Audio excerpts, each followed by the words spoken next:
Okay, we're going to go ahead and get started. This is a PowerPoint over Chapter 3, Section 1. Okay, some objectives. You're going to want to look at your sheet that was given in class, your I can statements, and you want to follow along as we go. You may want to jot a note or two down when we come to a particular section. Some famous people and some terms. Charter, that was one of the vocabulary words. This is a document issued by a government. And again, this is a very formal document. It's going to authorize, in the case of colonial America, it's going to authorize the people of that colony to have legal standing there. You can't just show up somewhere. John Smith, he's an Englishman sent in 1608. He's going to be in charge of leading Jamestown and molding and shaping it. Representative government. Again, the form of government in which voters elect people to make laws for them. A pilgrim, a person who takes a religious journey, and Squanto, a Native American who helped the Pilgrims in Plymouth. We'll read more about him in the book. Okay, so how did the English set up their first colonies? England was a monarchy, but the powers of royalty were limited by law and by parliament. Another way to put that is the king couldn't do everything he wanted. The king granted charters to groups of people who wanted to establish colonies. And again, the colonies would provide new markets for English products and raw materials for English industries. So the colonies weren't just a great thing to do. The colonies were expected to provide raw materials such as one of the number one things would be crops and timber. They were going to send that back to English industry. In the late 1500s, the English began to establish colonies on the east coast of North America. Some colonists came for land, others for gold, and still others for religious freedom.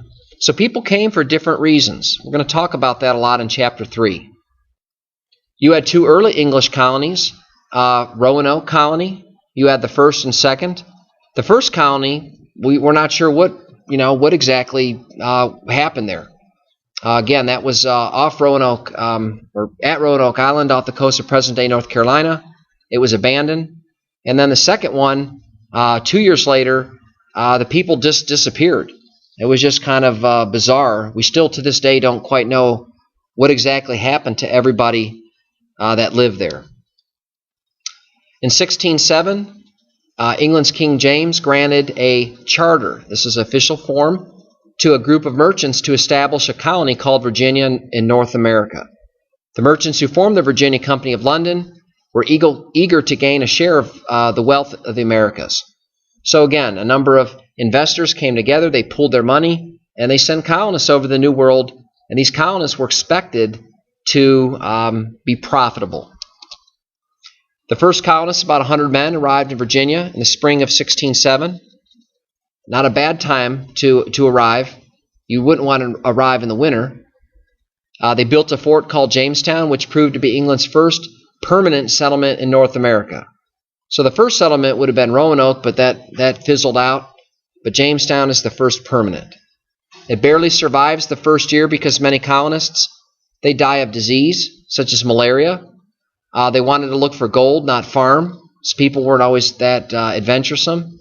By the way, malaria is a virus, and again, it's transmitted by blood. So all the mosquitoes in the swampy areas of Virginia, that just spread rampant among the colonists. Local Native Americans, led by a chief named Powhatan, gave the colonists some food. By the spring of 1608, only 38 of the original colonists were still alive. So this is bad. Lots of death the first winter. That fall, John Smith was sent from England to lead the colony. Under his firm leadership, the colonists planted crops and built buildings. Again, I can't statement, I believe it's number 8, talks about the benefit of good leadership. Leadership has to be, it would have to be intellectual, it should be moral, it should be focused. There's a lot of areas that you can define good leadership, but again, somebody has to be in charge. And John Smith was able to do this, and at times a bit ruthless, but he's able to make this colony prosper and do well. Meanwhile, hundreds of new colonists, including the first English women, began to settle in Jamestown. They arrived as well. To get more food, Smith raided Native American villages, which angered Powhatan. So again, right from the very start, you're going to see that there are problems with natives. Right from the very first settlement, there are issues going on. In the fall of 1609, Smith returns to England after being injured in an explosion. With Smith gone, conditions quickly worsened. Again, one other aspect of good leadership is you have to have people that are trained under you. So when you do leave, whether it be for good or bad, that company, that organization, that colony can still do well. Powhatan decided to drive the English away, and he began by refusing to give them more food. The terrible winter of 1609-1610 is called the starving time because by the spring, only 60 colonists were still alive. So again, as you could see, it wouldn't be a whole lot of fun living in Jamestown the first few winters. Despite the hard times, Jamestown began to prosper. Again, the efforts of the Virginia Company, they're continuing to send new colonists. They're offering free land to existing colonists, in other words, stay there, and they sent new leaders to restore order in the colony. Some of the efforts of the colonists, again, they found a dependable source of income to sustain the colony: tobacco.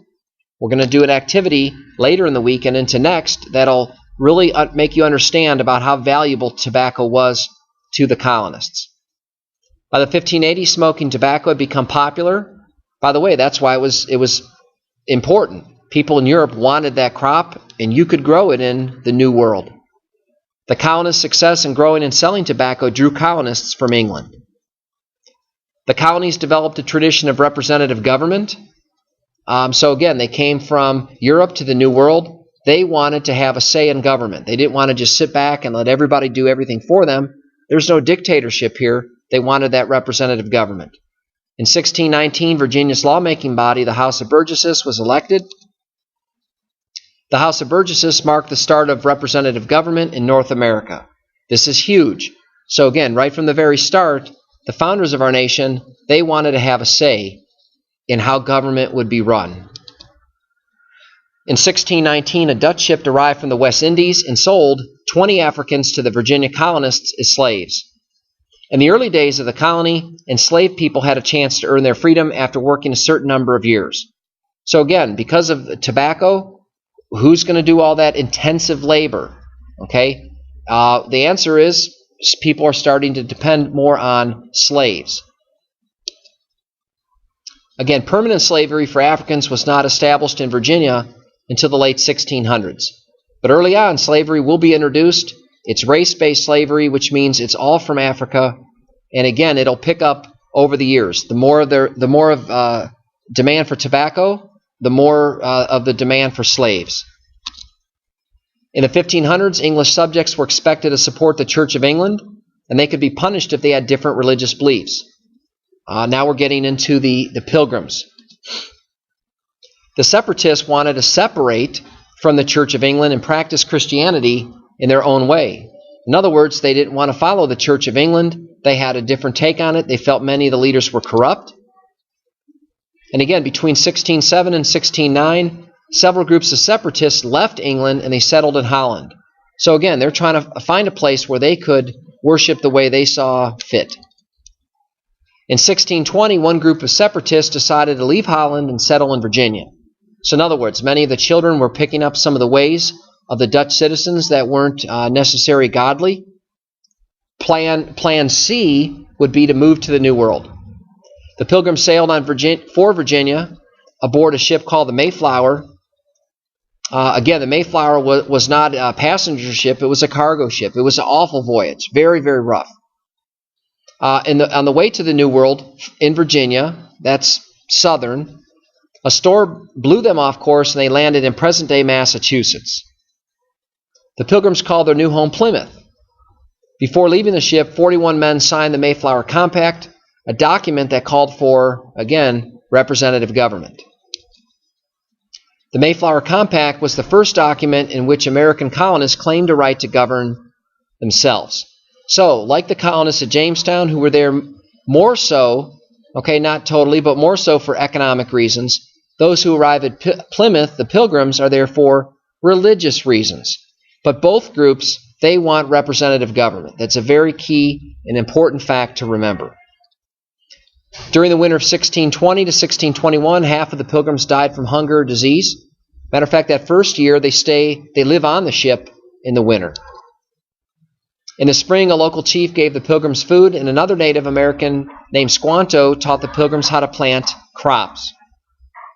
In the fall of 1621, the Pilgrims set aside a day to give thanks, which is now celebrated as the first Thanksgiving celebration.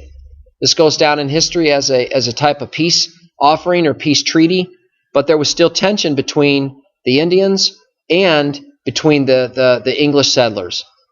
This peace treaty will fall apart 50 years later and will lead to war.